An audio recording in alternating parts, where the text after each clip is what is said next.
7월 17일 제헌절을 맞아서 우리 광화문 대한민국 역사박물관 앞에서 네 번째 광복절 제자리 찾기 토크쇼를 진행하겠습니다.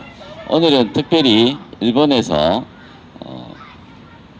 니시오카 선생님 오셨는데요. 니시오카 선생님은 최근에 출판된 반일 종족주의라는 책이 있는데, 이 책이 지금 우리 출판물 중에 국내 3위를 오늘 보니까 기록을 했더라고요. 그리고 정치사회 분야는 1위로 지금 일주일째 지금 달리고 있습니다. 그리고 국내에 우리 출판 문화를 보니까 1위부터 10위까지가 거의 우리 그 보수 우파 쪽 출판물이 석권을 했습니다. 이 문화계가 변화가 돼야 우리 대한민국도 바로 잡힐 것 같습니다. 그래서 그거를 특별히 이런 변화의 움직임들을 취재하러 니시오카 선생님 모셨는데, 이따가 우리 니시오카 선생님의 말씀을 좀 듣고 싶습니다. 예. 그리고 오늘 행사를 이제 시작을 할 텐데요. 먼저 간략하게 국민 의례를 하고 시작을 하겠습니다.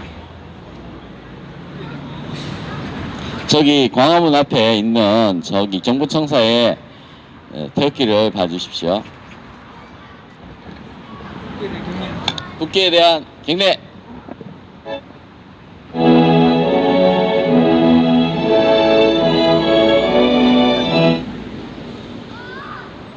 바로 예, 애국가를 1절만 하겠습니다. 네.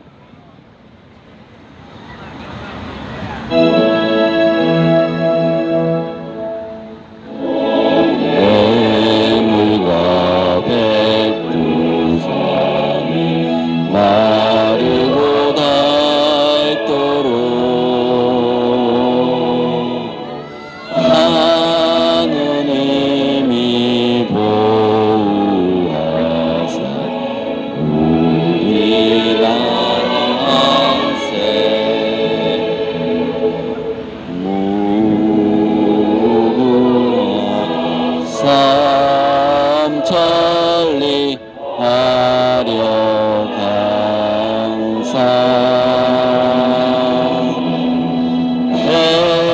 대한사람 대한민국 길이 보전하세.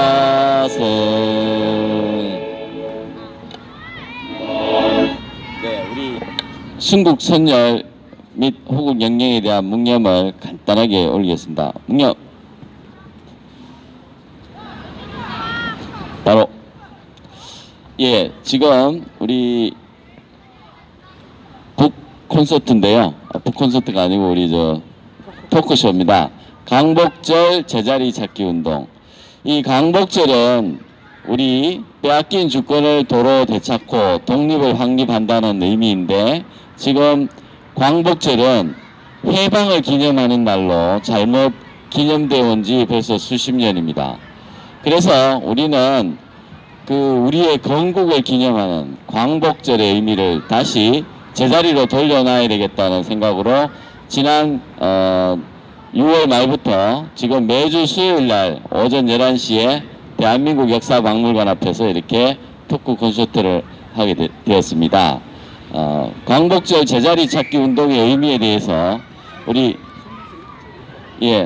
그 성명서를 한번 낭독을 하겠습니다.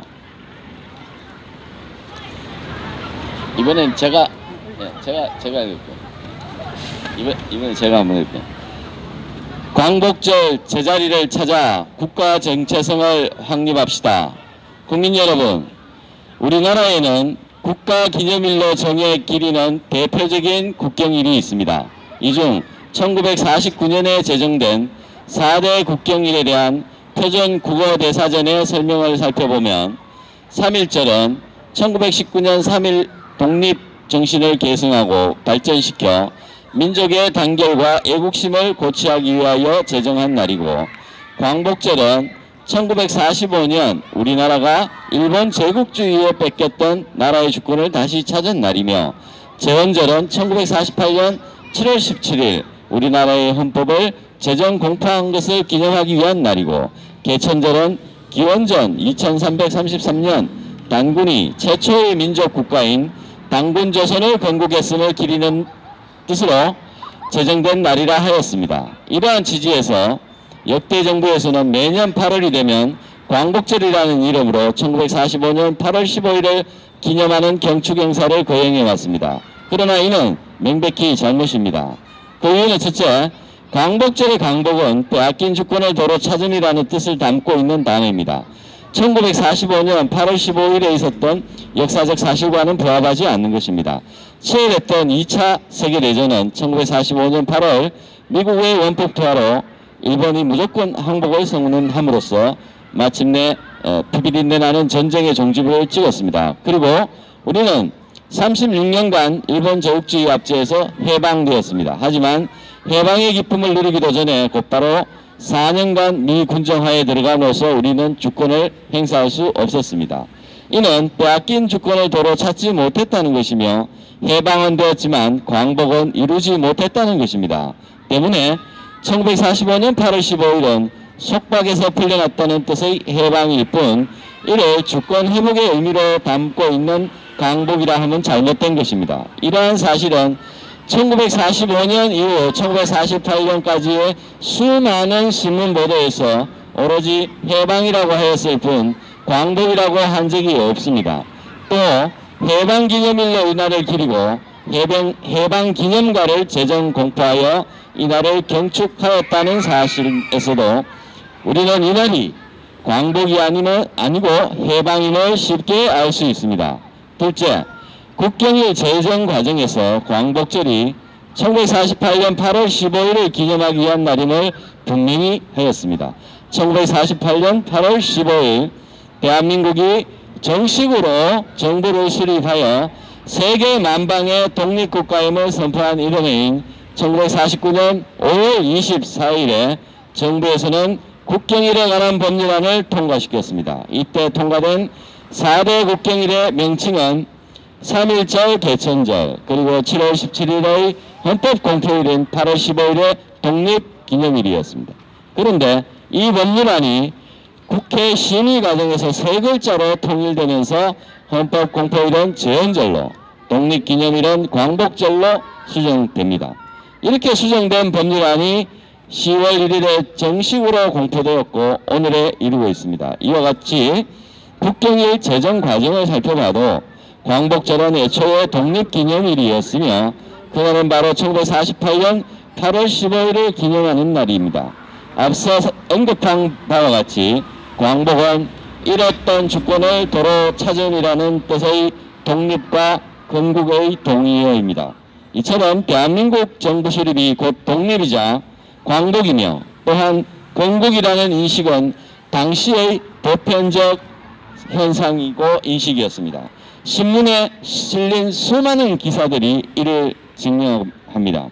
마지막으로 광복절 노래 제정 과정과 가사에서 광복절은 곧 1948년 8월 15일을 기념하는 날임을 확인할 수 있습니다.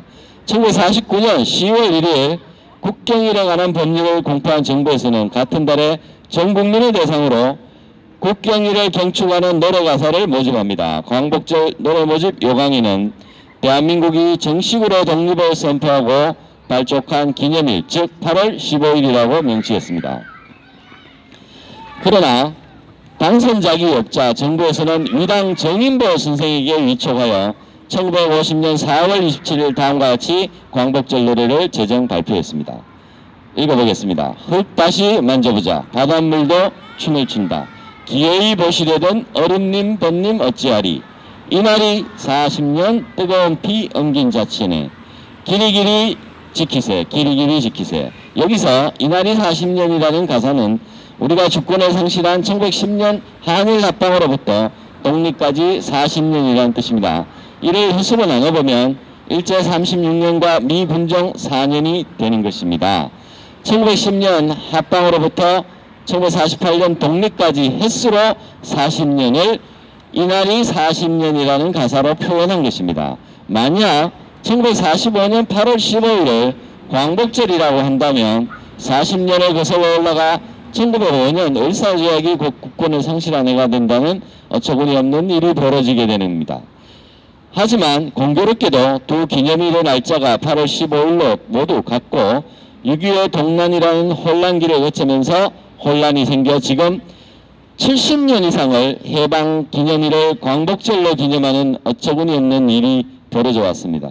실로 부끄러운 일이 아닐 수 없습니다. 이러한 부끄러운 역사에는 광복의 의미를 제대로 이해하지 못한 무지와 함께 의도적이든 아니든 1948년 건국을 부정하고 이승만 대통령을 부정하려는 불순한 의도가 개입되어 있으면 주지의 사실입니다.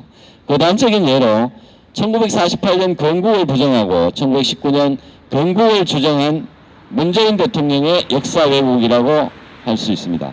1919년 건국을 주장한 문재인 대통령은 기본적으로 국가의 3요소가 무언지조차 모른다는 점에서 대통령으로서의 자격이 의심스럽습니다.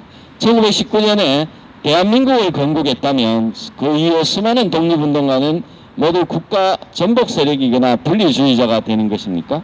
김구를 비롯한 수많은 독립운동가가 모두 국가 전복 세력 분리주의자입니까?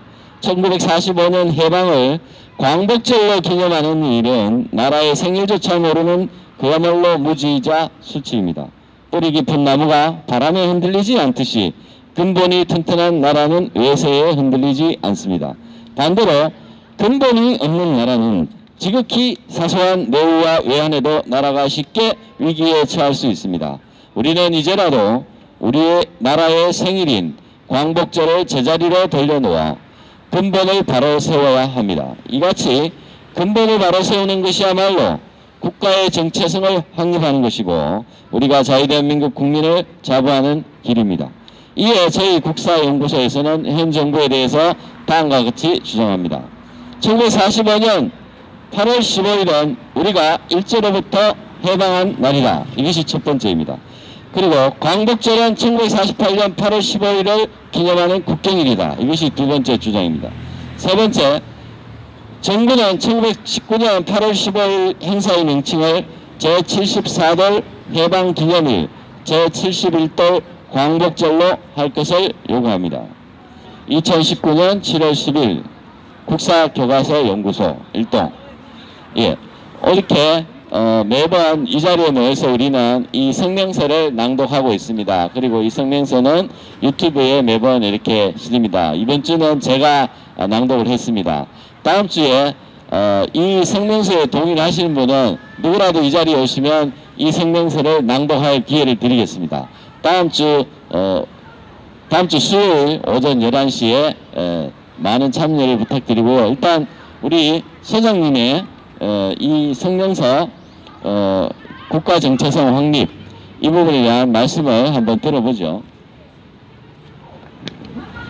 네, 안녕하십니까, 김병헌입니다. 사실상 광복절이라는 것은 1948년 8월 15일을 건국하는 날로 제정을 하였는데 지금까지 70년 이상을 지금 1945년 해방을 기념하는 일로 잘못 알려지고 또 국가에서 이 경축 행사를 잘못 치러해 왔습니다. 이거는 한마디로 번지수를 잘못 찾은 것이죠.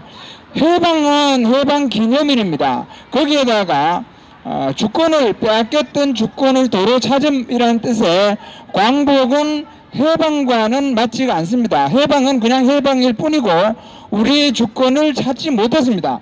그런데 주권을 회복했다고 경축일을 정한 광복일로 1945년 8월 15일을 기념하는 것은 언어 도단입니다.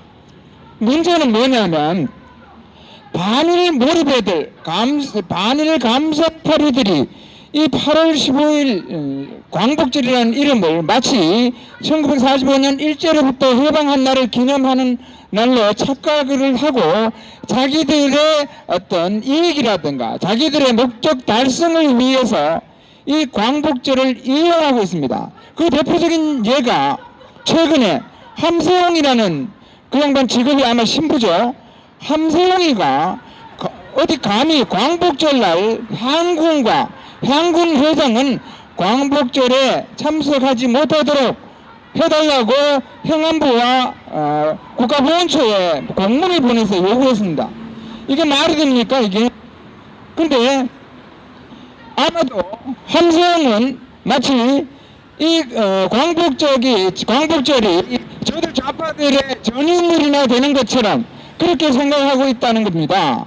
그런데 만약에 함수영이 이 광복절이라는 것이 1948년 8월 15일 건국 대통령 이승만의 대한민국 정부 수립한 날을 기념하는 날이라는 것을 알았다면 아마 제 생각에는 경기를 일으키지 않을까 이렇게 생각합니다. 이 사람들이 무식한 거죠. 뭐 그 양반 그 사람뿐만이 아니라 지금까지 70년 이상을 그렇게 지내온 대한민국 국민들이 모두가 무식한 겁니다. 여기에는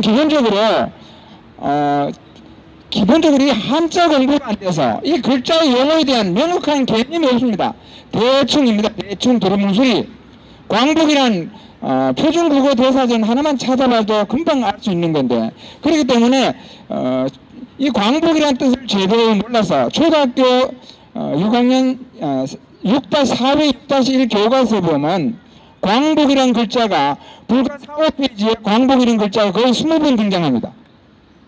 근데 20번 등장하는 그 광복이라는 용어는 모두 다 해방이라는 글자를 바꿔야 문장이 성립이 됩니다. 전혀 맞지가 않습니다.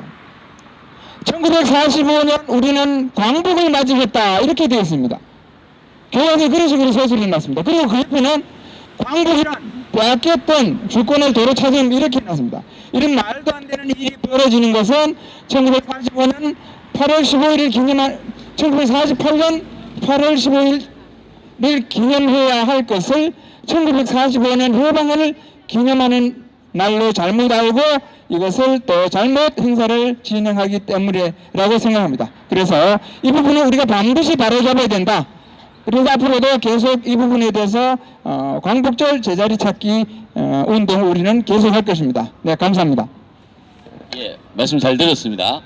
우리 지금 약간 비가 오려고 하기 때문에 이시호카 선생님 말씀을 한번 들어보겠습니다. 우리 소개를 좀 해주시고 또 광복절뿐만이 아니고 우리 지금 일본 지금과 이 무역 관련돼서 이 여러 가지 문제가 많은데 현안에 대해서도 좀 이렇게 천천히 얘기해 주시면 감사하겠습니다.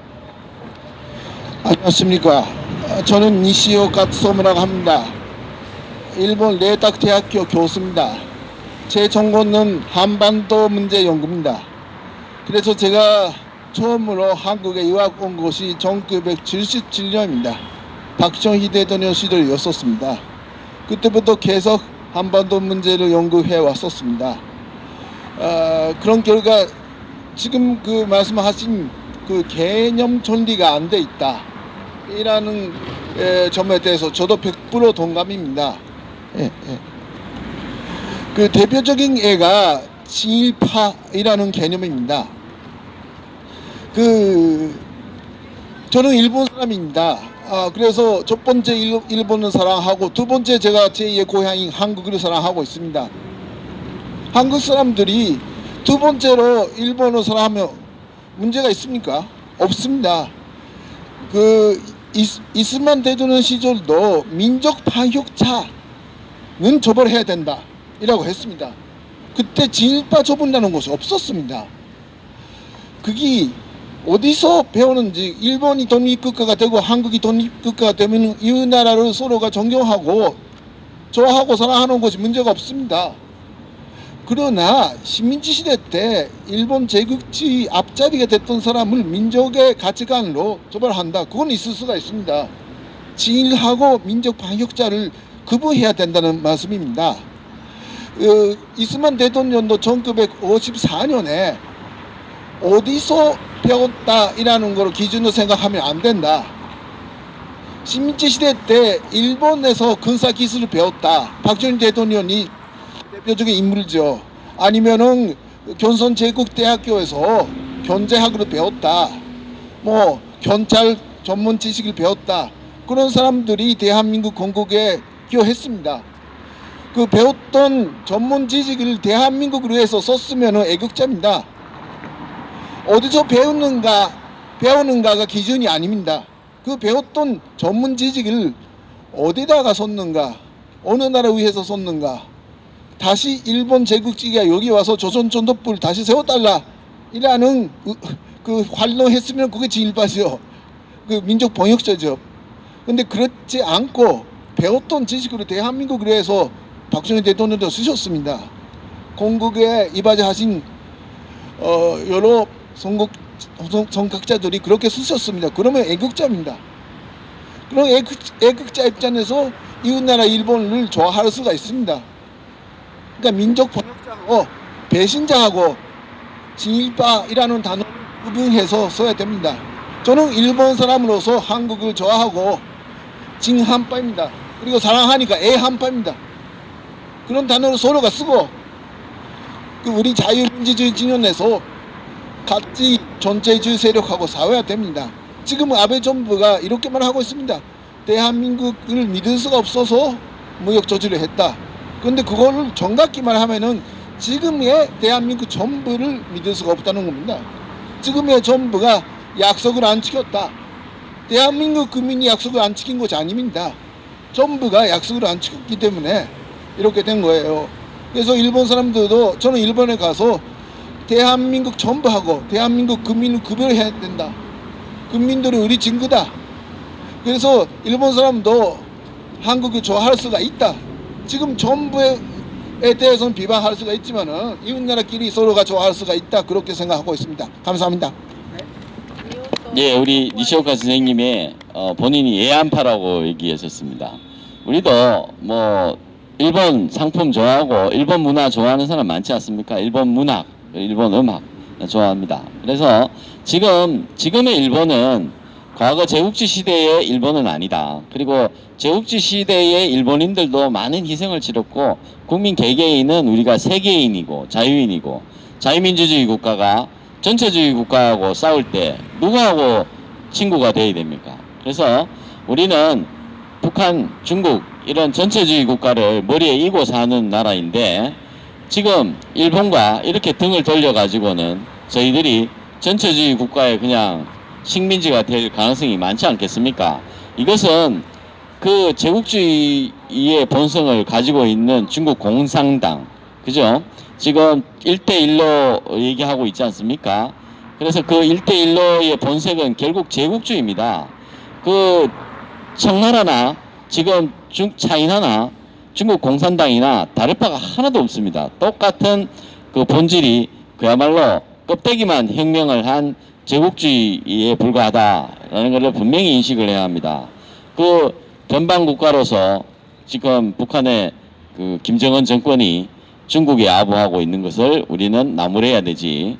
그 북한의 주사파 정권 지금 들어서서 북한과 무엇을 하겠다는 것인지, 그리고 우리 국민들을 반일로 몰아세워서 얄팍하게 내년 총선에 이용하겠다는 그런 정말 제가 볼 때는 이 대한민국을 팔아먹는 매국노 아니겠느냐 이렇게 생각됩니다. 지금 정치가 나라를 망치고 있습니다. 2등 정치입니다.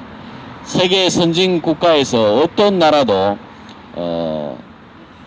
국가 조약, 이 국가 간에 체결된 협정 이런 것을 무시해서는 안 되는데 지금 문재인 정부는 도무지 국가로서의 위신을 땅바닥에 던지고 있다. 국가 간에 체결된 몇십 년 동안 지켜오고 본인이 또 어제 뉴스에 나왔지 않습니까?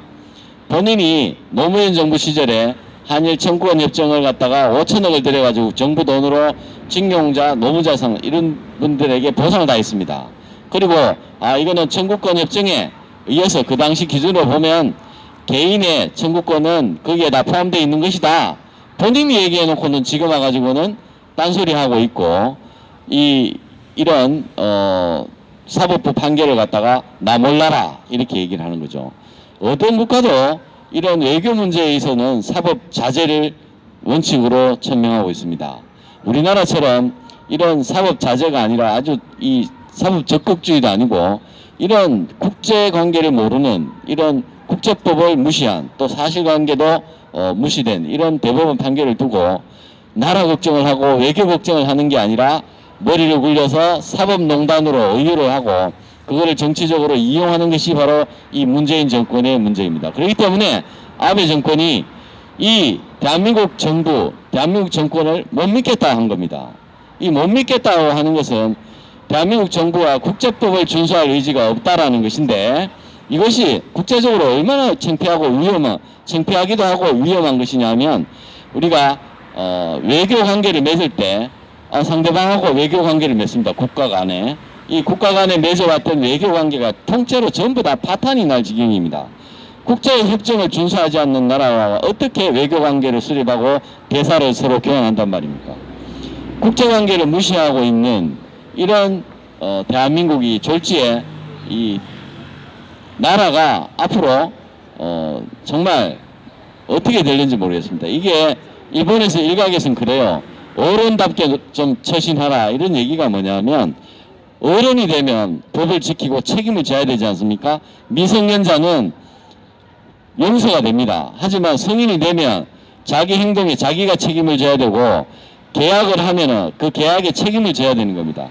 우리도 벌써 건국 내년이면 70년인데 이 건국 70년을 둔 나라가 국가 간의 협정을 맺은 거를 갖다가 난 몰라라, 난 그거 모른다 이렇게 한다면 이것은 국격이 떨어질 뿐 아니라 국가로서의 대접을 받을 수가 없다, 이런 것입니다. 여기에 문제의 심각성이 있는데, 지금 안도현이라고 시인이 있습니다. 유명한 젊은 사람들한테 어필을 하는 감각적인 언어로 우리의 신금을 파고드는 시를 쓰고, 이런 사람이 문재인을 뭐라 그러냐면 1910년 한일합방 이후로 우리 민족에게 이런 지도자는 없었다라고 했습니다. 그 말이 맞는 것 같습니다. 우리 민족에게 이런 지도자는 없었던 것 같습니다. 이런 지도자는 하루빨리 없어져야 됩니다. 우리 민족의 1910년 이후에도 정말 제가 볼 때는 이 최악의 이런 정권, 어떻게 자기가 10여 년 전에 노무현 정부 시절에 했던 그런 행동들, 발언들과 100% 다른 얘기를 하는 것으로 보면, 제가 볼 때는 지금의 대통령은 주사파 운동권들한테 포획된 포로나 다름없겠다, 이런 생각을 합니다. 본인 스스로 국가를 위해서 사퇴하십시오. 사퇴하라! 사퇴하라! 사퇴하라! 죽어주십시오. 네, 우리 노래를, 광복절 노래를 한 곡 하겠습니다. 다시 만져보자. 바닷물도 춤을 춘다. 기어이 보시려도 어른이 뻗는 어찌하리. 오늘이 40년 뜨거운 피 엉킨 자친이 길이 지키사 길이 지키사 그만들 잊어간가 지난 일을 잊어간가 다 같이 보고 싶어 잘 걷고 길러 하늘 닿게 세계의 바람들 거룩한 비에서 나르니 힘써 나가서 힘써 나가세. 이상으로 우리 모든 걸 마치겠습니다. 네.